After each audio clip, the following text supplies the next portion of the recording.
Our guest today grew up in a small farming village in Austria, and he turned himself into a bodybuilder who was the youngest Mr. Universe ever. But he wanted more than that, so he made himself one of the biggest movie stars of the 80s and 90s. He still wanted more than that, so he decided to become governor of California. Then apparently none of that was enough because he's just now written a book about it all called Total Recall. Ladies and gentlemen, Arnold Schwarzenegger. Yeah. So you talk a lot in the book about this lake near where you were born. It sounds very idyllic. You spent your summers there, you started bodybuilding there, and it's also where you proposed to Maria Shriver? That's right, yeah. We went back in 1985, and I proposed to her on that lake. We went out with the rowing boat, and I proposed to her there, and I told her also that if she says no, it's a very deep lake. And so she was delighted to say yes. And I also took, well, it was a lake where we, in the winter, they had wonderful motorcycle races on the ice on the lake. They had ice curling champions. We had ice skating around the whole lake. I mean, it was wide open to go ice skating. So it was really a beautiful, wonderful place to grow up at a place like this that is literally 5 minutes from my house. And you mentioned getting into bodybuilding, which turned out to be your ticket out of Austria and into world fame. What's really interesting about the book is that I think a lot of people fantasize about being famous and having an impact on the world. For you, it seemed less like dreaming and more like a premonition. Well, it was a dream, but it was also, I felt like it was the only way to get out of Austria because I had this need of coming to America. I mean, when I started learning about America at the age of 10, and we got geography lessons and learned about America and about and so the first photographs I remember in those photos in the textbook, but also in Super 8mm film footage that they showed in the classroom, you know, about the Golden Gate Bridge and the Empire State Building and the 6-lane highways and all this. I said, what am I doing here in Austria with this little road? I want to go over there and I want to be part of the big deal. And so I had always this desire, and I felt like that the only way I ever would get to America, because in those days it wasn't common that you buy yourself a ticket, that no one could afford that. So I had to kind of accomplish something big that takes me to America. And then when I read about this guy, Reg Park, who won Mr. Universe 3 times and then became a star in Hercules movies, and then was in Italy filming, and then in Hollywood filming, I felt that could be the ticket. I should become Mr. Universe. I should become kind of a second Reg Park. Of course, no one really bought into that. My parents thought I was totally insane. And I remember that I hung up pictures above my bed, you know, for inspiration, pictures of Reg Park in his posing trunks and all that. My mother was so concerned, she called the local doctor, and she had him analyze the wall because she thought that there's something terribly wrong, that I have naked men above my bed, and all of my buddies had women hanging above their bed, and so she was concerned about that. And but they just, I think that my parents really thought that there was something terribly wrong of being that driven. You know, because I would come home at lunchtime, and then instead of having lunch, I would do 200 sit-ups.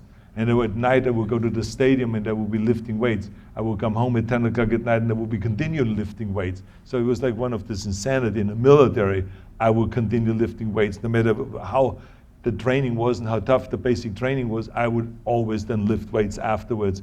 And as a tank driver, I would have on the side of the tank in the toolbox, I would have my weights, my barbells, and my dumbbells, and my exercise bench and everything there in order to be, at any given time, if we stopped driving the tank and maneuvers at 2 in the morning, I would be able to pull out my weights and again lift for 2 hours my weights. So I was really a fanatic about the whole thing. But it's the only way you really get where the way I succeeded, because I became, at the age of 20, the youngest Mr. Universe in London in the history of bodybuilding, because the youngest before then was Reg Park, the guy I was talking about, with the age of 24.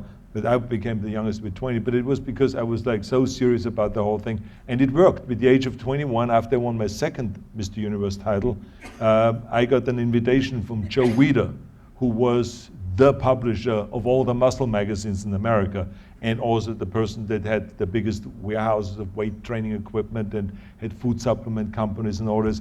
And he brought me to America, and so there I was. I mean, 6 years after my dream started, I was in America. And I was training right here, not far away from here, on Pacific Avenue at Gold's Gym. Now Gold's Gym is on the other side. Over here, this huge gym. But then it was only like a 5,000 square foot place. And all the top bodybuilders from around the world trained there. So I was able to come over and train right there with the top champions. This was the mecca of bodybuilding then already. When I said in Hollywood that I want to be a leading man, everyone laughed. Because they said, wait a minute, with your body, I mean, you had your mind. I mean, look at the way you look, 250 pounds, you look like a monster. I mean, what kind of actors would want to work with you? And, you know, Hercules movies were in 20 years ago, but now it's people like Dustin Hoffman, Al Pacino, these are little guys. I mean, Woody Allen, those are the new sex symbols, not you. I mean, look at your body. And so they say, you will never make it. And then your name, Schwarzenegger or whatever the name is, he says, it will never happen. You know, and with your accent, I mean, it's so thick you could use a sword and cut through that accent. I mean, so it was a negative attitude right off the top, even though America is normally a positive place. But I mean, when they looked at me, they said, no, it will never happen. So I kind of worked my way up with pure will and force. Again, I saw very clearly the vision that I could be another Clint Eastwood or Charles Bronson or Warren Beatty or any of those guys. And they always said the ladder is empty up there. There's 3 guys that can be that are on top. And I said, well, if it's empty, then there's room for another one. And you know, so I was determined. And by 1975, I remember that Bob Rafelson, who did 5 Easy Pieces and Easy Rider and those movies with Jack Nicholson, he came to me and says, I want to do the movie Stay Hungry. And I want you and Sally Fields and Jeff Bridges star in the movie. I said to myself, man, with this director, I have it made. And right after that, we did Pumping Iron. And right after that, we did Streets of San Francisco, guest starred, and then The Villain with Kirk Douglas and Margaret. And then Ed Pressman came to me and said, I just bought the Conan rights from the Robert E. Howard estate. And I'm going to do Conan. And I'm going to lock you in for 5 movies to do Conan the Barbarian and Conan the Destroyer and King Conan and all those movies. And I signed a deal with him. So, I mean, I had it made.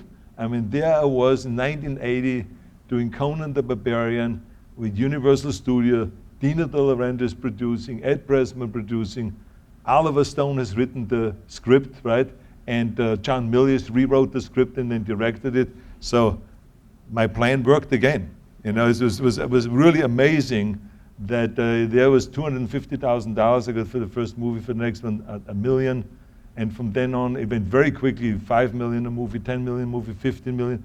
And I ended up got $30 million a movie. And I was laughing, you know, the saying, you know, he who laughs the last laughs the best. Well, I was laughing the last because every one of the schmucks that said they would never make it, you know, they were looking and said, wait a minute, what happened here? We thought that we know the business, but they didn't, you know. So there is always room for something a little bit odd and extraordinary. There's another great story in the book where you had an early meeting with Dino De Laurentiis and it didn't go so well. Well, that was different because Dino De Laurentiis had an office and he wanted me to be in Dog Savage. And he wanted me to play the villain in Dog Savage. And I walked in, and I always kind of, you know, have a mouth that sometimes goes a little bit too fast. And I step on myself there. I walked into the office and I saw Dino standing behind his desk. And there was this huge desk, ornate with gold and kind of like French looking or Italian looking, I don't know what, but it was gigantic. It was one of those partner desks, right? And Dino, the only thing that stood out was kind of his chest and his head, because he's a little guy. Dino is a really short guy. So I looked in, I walked in his office and I looked in and I says, hi Dino, why does a little guy like you need such a big desk? And to Dino De Laurentiis, you never say you're little, right? Because he saw himself as a giant. So he looked at me and he says, Schwarzenegger, you have an accent. I cannot use you. And I said, again, stupidly, who is talking about having an accent? I mean, look, listen to you.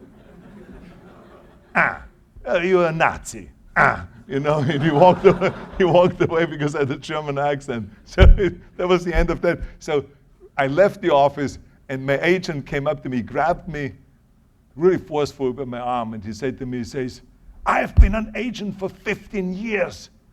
This meeting was exactly 1 minute and 14 seconds. It was the shortest meeting we've ever had. You just fucked everything up. God damn it, it took me months to get in here. So he was mad at me also. So anyway, so that's how the relationship started with Dino. But then when he bought Conan, he came to Spain where we were shooting, and the third day of filming, after he saw the dailies, the footage that we filmed, he came up to me and he said, Schwarzenegger, you are Conan. And he walked off. And Milius came to me, the director, and he says, this is the greatest compliment that you can ever get. He said, you're Conan. Isn't that great? And I said, yeah, I guess so. And from that point on, we created this really great relationship, and we did movies together, and Raw Deal, and then Red Sonja, and Conan the Destroyer, and Conan the Barbarian. And he became kind of like a father figure. He became kind of the Reg Park that I had in a bodybuilding world in Joe Weider. He became that character in the movie world that I could go to for anything, who would give me advice, who always had wonderful compliments, and kind of took me in as part of his family. And so that's why I always will miss him very dearly after he passed away. One of the interesting things in the book is just the way people were dismissing you when you wanted to be a movie star. Then you decide you want to get into politics, and there's a great story about meeting with Karl Rove, and Karl Rove kind of dismissing you. So tell us about that. I have to say, I always loved it when people kind of, looked at me and kind of felt like he would never be able to pull it off. And kind of shortchanged me in a way. And because then the expectations are low, and then you surprise people when you do pull it off, right? So Karl Rove, who I'm sure everyone knows is the expert and was kind of single-handedly responsible for getting George Bush elected, masterminding and mapping out the whole strategy for the United States, every single state, what state they had to win, what state they could afford losing, and on and on and on. He was like the mastermind behind it. And he was then, George Bush now was elected, this was 2003, and we were back in Washington to do a White House summit on after-school programs, which the president believed in very strongly, and everyone in his staff, including Karl Rove. And then afterwards, I went over, because after-school programs always has been my passion, and we have our own programs nationwide, our foundation and organization. And then afterwards, I went over to the White House to just say, out of courtesy, hi to Karl Rove, how are you doing, blah, blah, blah. And I said to him, so what do you think about the recall in California? I said, they're talking about the recall. This was now May. It didn't happen yet. And they were gathering signatures at that time to have a recall. And he said, California is insane. These people are crazy out there. I mean, I don't know what to make of that state, to be honest with you. He says, that recall will never happen.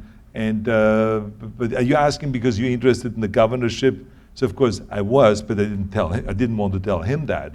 I always wanted to keep that a secret and just come out like a blitzkrieg attack. And so I said, no. I said, look, I have nothing, it's just my own curiosity. And he said to me, he says, well, just if you're interested in the governorship, he says, why didn't you come downstairs? And I saw him working on his, texting and orders. So we went downstairs from his office, which was upstairs in the White House. We went downstairs, and there was the hall that goes to the Oval Office. And out of the Oval Office came Condoleezza Rice. And she was the Secretary of State. So she came out, and she came towards us, smiling. And Karl Rove said, hey, Condi, how are you? And Condoleezza Rice said, hey, Karl, how are you? Oh, God. And the hugs and kisses and the whole thing. And I was standing there, and then he says, oh, Arnold, if you want to run for governor, this woman, Condi, she's going to run in 2006. Forget the recall in 2003. There will be no recall, but in 2006, she is our bet. We support her 100%. She will be the next governor of the state of California. And she was embarrassed, clearly embarrassed, because she did not know that she was set up to play this role right now. And she kind of smiled, and no, Karl. You know, the whole thing, and he says, no, come on, Karl, he's coming. You tell him, I mean, you will be right there, and there will be the debates. I can see already you two debating. Oh, it's going to be a show. Anyway, Arnold, look, have a good time, and I just wanted you to meet each other, okay, so that's it. And that was it. And then, of course, a few months later, I was just promoting my movie Terminator 3 worldwide, and all of a sudden I read that the people handed in enough signatures and the recall is going to happen. So when I came back from my Conan 3 promotion, the recall was going to happen, and there was like 1 week to sign up and to register if you want to go and run. And out of nowhere, 135 people registered to run for governor of the state of California. I mean, total lunatics. So I was the most normal person in that bunch, just to show you how crazy it was. And of course, 2 months later, I signed up to run, and 2 months later, I was governor of the state of California. And Karl Rove, I mean, he must have gone nuts. Because when George Bush, when the president came out, literally a few weeks afterwards, during the transition period, he met with me down in Inland Empire at the Mission Inn. And he said to me, he says, hey Arnold, can I talk to you alone? And I said, sure, you're the president. So I went into his room at the Mission Inn, and Karl Rove was there. And he said to Karl, he says, Karl, do you mind? And Karl said, no. He left the room, closed the door, and he said to me, he says, I know you hate him. I know because he didn't support you as governor. I know you don't like him. And I said to him, I said, Mr. President, I just want to make one thing clear. I said, California needs a lot of help. I said, we need to work together. So I said, my thing with Karl Rove has nothing to do with that at all. I said, that's forgotten a long time ago, because remember who won governorship.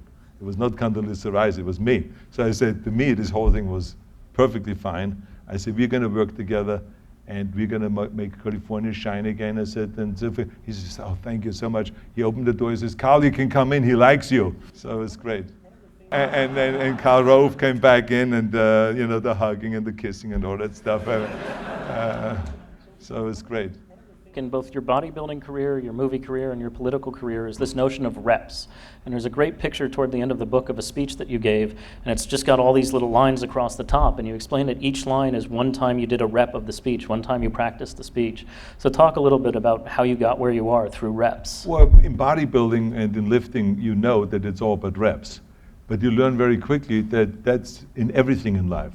It's all about reps. The more you practice something, the better you get. If it is skiing, if it is, practice a poem, if it is practice on your job here, whatever it is, it's all about mileage, and it's all about reps. And there's no shortcut. And if you ever look for the shortcut or for kind of like getting around and finding some easier way, you're fooling yourself. Because in the end, it's always the people that are willing to work the hardest and that are willing to get in the trenches and to do the reps, and to work hard, and to look at the day, like I've written in the book, that the day is 24 hours. 6 hours we sleep, so you've left 18 hours. So don't ever give me this thing that, oh my God, I'm working 12 hours and I don't have time to exercise and to work out, or I don't have time to study another language and all this kind of thing. You have, 18 hours. And so utilize the 18 hours well. And that's really what I always believed in, and I feel like that's the only way you can get ahead. If you have a very clear vision where you want to go, and if you're willing to put the work in, no matter what it takes to get there and to turn this vision into reality, we can accomplish basically anything you want, because you are in the right place. America is a place that does not hold you back. It gives you all the opportunities in the world. I've seen that firsthand. None of the things that I have accomplished I would have been able to do if it wouldn't be for America. So you are in the best place in the world. You maybe don't like everything. You maybe don't like that they are getting stuck in politics, and in Washington they can't get anything done right now, and all those things. You maybe don't like that. You maybe don't like Romney. You maybe don't like Obama, or whatever it is, but you are in the best place. in the world. There's no two ways about that. I've been all over the world, and so therefore there's no excuse for you not to make it and to accomplish your goal. So that's what I talk about in the book, is it's all about the determination, the fire in the belly, and the will. Because in the end, the will conquer all. That's the bottom line. I know you've got another appointment you need to run off to, but there's one last story in the book that I need to touch on, because to me it was the most fascinating nugget in there. You know, in the Terminator, you have a very, very famous line, maybe your most famous line ever. But you explained that when you were learning English, you didn't understand contractions. You hated them. So you thought the line should be said differently than it was written. So how would that line have sounded if you'd gotten your way? I will be back. I was as wrong as anyone can be. I was arguing with Jim Cameron. Jim Cameron wrote the script. And so that's mistake number one. You never tell a writer that you want to change his lines. And we had that battle. When we shot the scene, I said, look, I just think it sounds funny when I say, I'll be back. It's weird when I say that. And he said to me, he says, look, Arnold, let's shoot it 10 different ways. Let's not get hung up, should you say it or not, because you are going to say it. Because I wrote it. And I don't tell you how to act, and you don't tell me how to write. So let's just move forward. Let's just shoot it 10 different ways. You know, so that's how Jim and I always talk, kind of straightforward. And we shot it 10 different ways. Close-ups, medium shots, long shots, zoom-in shots, and everything you can think of. And you know, by the time I did say it like 50 times, with all the different takes and shots, it sounded right to me. It sounded strong to me, because I just didn't feel like it was strong enough and machine-like enough. And on the end, you know, when I saw it in the film, I was happy that he convinced me to say it that way. And when you say a line like that, you never know if that's the line that becomes the most famous line in the movie history. And it just was voted as #1 line in movie history. You don't know that. I didn't even know it was any special at all. Only when I promoted the film, and I remember I was in New York, and I had people coming up to me on the street and saying to me, says, say it. And I said, say what? They say, the line from Terminator. And I said, which one? Oh, come on, you know, I'll be back line. I said, okay, I'll be back. No, just the way you said it in the movie. And then I would say, I'll be back. Yeah, that's the one, yeah. So I realized then, Jesus, what did we create, a monster there or something like that? It was like, wow, it was like a big surprise to me that it became such a big hit. And it became bigger as time went on, and you know, the rest is history. So since then, people have been writing lines because they think, like, I know how to deliver them. You know, in the meantime, it was Cameron just standing there and saying, okay, let's do it 20 different ways, and you got to say it exactly that way and all this stuff. But it has worked, you know. There's now the lines, hasta la vista, baby, and I lied, and fuck you, asshole, and all those kind of things. You know, they all became kind of big lines, even though there's lines someone else said many times before me. But just the way I say it, I think they become kind of something. And so it's great, you know. It has been great to be part of this movie business. And it's also been great that I was able to make the decision to run for governor and to take 7 years out of my life and to do that and to be a public servant. There's nothing more satisfying, especially as an immigrant, to do that. And then to go, after it's over, not to be a career politician, but to just step back and say, I go back again what I did originally. And now I have a great time doing again the acting. I've done 4 movies since I finished my governorship. But I continue on with policy. That's why I started the Schwarzenegger Institute at USC, where we will continue talking about environmental issues, stem cell research, the importance of that, and stimulating the economy, rebuilding our infrastructure, and also, you know, job creation and good government practice, like we did, you know, redistricting reform during my administration and open primaries. We want to continue that way. How do we go and provide a better system for the people so politicians become more and more public servants rather than party servants? How do we bring both of the parties together? And they don't have to get along. I'm not asking for that. They should have their own philosophies, they should disagree, but how do you go and say on the end, we got to do the people's work, so we got to compromise? And then come up with a way of compromising, just like Ronald Reagan did, or as Bill Clinton did in many of his policies. There's a way of doing it, and some people hit the sweet spot. Today it's not happening, and that's why we have no immigration policy that is a coherent one.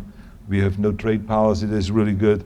We don't have no infrastructure policy where we really spend again 4 or 5% of our GDP on infrastructure. Our healthcare policy is in a shambles, and we are spending more and more money on that. So all of those things need to be fixed, and unless both of the parties work together, we will not fix them, and America is going to suffer because of it. There's another great story in the book where you decide to run for governor, and Teddy Kennedy ends up giving you advice, and he explains that he can't come and endorse you, but he ends up not campaigning against the recall election. What was the advice he gave you? Well, I think my mother-in-law would have bitten his head off if he would have campaigned against me, because she really thought the world of me, and she thought it was great that I jumped into the race. And even though I was a Republican, she gave me, wrote a check for $23,000, and she told me never to tell anyone, because she never gave Teddy any money when he ran for Senate and for president, but she gave me a big check. So, but I think that Teddy was a terrific guy, and he was a very talented senator. And when they asked him and told him that they don't want to jump into the world that he is in, into the political arena, that I know everything about entertainment and sports and so, but not much as about politics as he does, since he has been involved in that his whole life. Is there any point, if there's one point that you could make, what would that be? And he said to me, Arnold, when you go into the race, never get into details.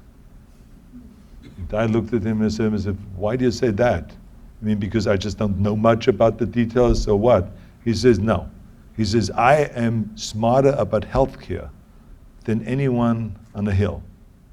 He says, I had a 4-hour hearing where we debated and discussed healthcare reform into the minute details.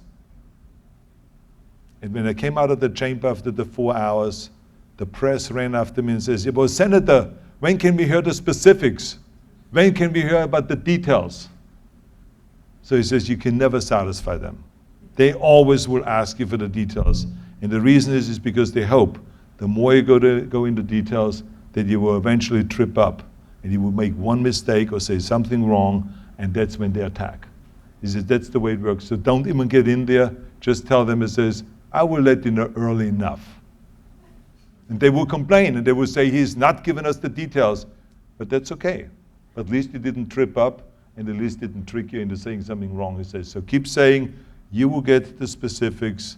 We will make the official announcements very soon, and you're going to be part of it. And you will be the first one to know as soon as I have the details and all this stuff. He says, and by that time you win and you move on. And so that's exactly what I did. And so it was, I was successful exactly. So anyway, thank you very much, all of you, for listening. I really appreciate it, and I'll be back. Thank you.